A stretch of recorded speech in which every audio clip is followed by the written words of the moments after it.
Small ones are 50, big ones are 100. Half skeptical, PK bought one and sat by the road to test it out. God, please give me food. Right then, a kind stranger happened to give some food to a nearby beggar.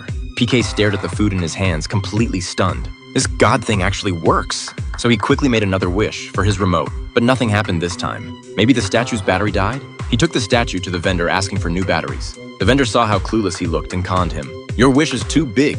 Go to a temple and pray to the bigger gods. Here, I'll give you a good deal on these offerings. Hurry up and go. And so began PK's God-worshipping journey. But India has so many gods that he had to try them one by one. 6 months passed, and he'd made offerings to countless deities, but still came up empty. One day, PK walked into a temple and headed straight for the donation box. He expertly poked it with a stick, and the money was his. He'd clearly mastered the art of making money. When someone caught him, he didn't panic at all. He quickly slapped a little god sticker on his face and said, "Go ahead, hit me." The monks didn't dare touch him because in India, nobody disrespects the gods. Just then, a reporter named Mary happened to pass by. She saw everything and got excited, thinking she could dig up a big story from PK. She quickly stepped in to help him out of the jam. After rescuing him, Mary asked why he did it. PK calmly replied, "I prayed to God, paid my money, but he didn't deliver, so I'm taking my money back. What's wrong with that?" Mary was speechless. Finally, she asked, "Can I interview you?" PK answered, "Not today. I need to find a place to sleep or I'll be out on the streets." Mary asked, puzzled, "Where do you live?"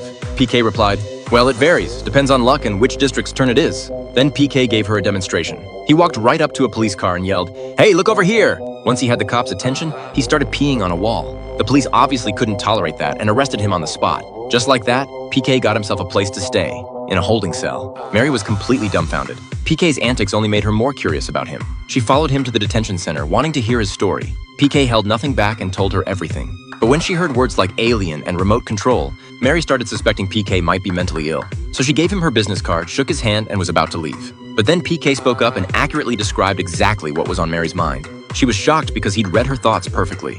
How did he know? To get to the bottom of this, she decided to bail him out. PK explained that this was a special ability from his planet, mind reading. By holding someone's hand, they can know exactly what that person is thinking. After several tests, Mary finally believed him. The next day, PK was on the street handing out flyers, hoping someone would have information about his remote. Suddenly, something caught his eye. A church packed with people listening to a guru speak. A gemstone rose up on stage, and PK took a closer look. That was his missing remote. Finally, God had done something useful. PK was so excited he nearly jumped out of his skin and rushed onto the stage to grab his remote. But Mike claimed the gemstone had been obtained from a sacred mountain and was definitely not a remote control. In the end, PK was dragged away by several big guys and dumped on the street. At that moment, PK completely lost hope. When Mary found out, she decided to help PK get his remote back. She brought him to the guru's temple, where they arrived just as Mike was brainwashing his followers. A devotee said his wife had a terminal illness and wanted to ask God for help. Mike made a grand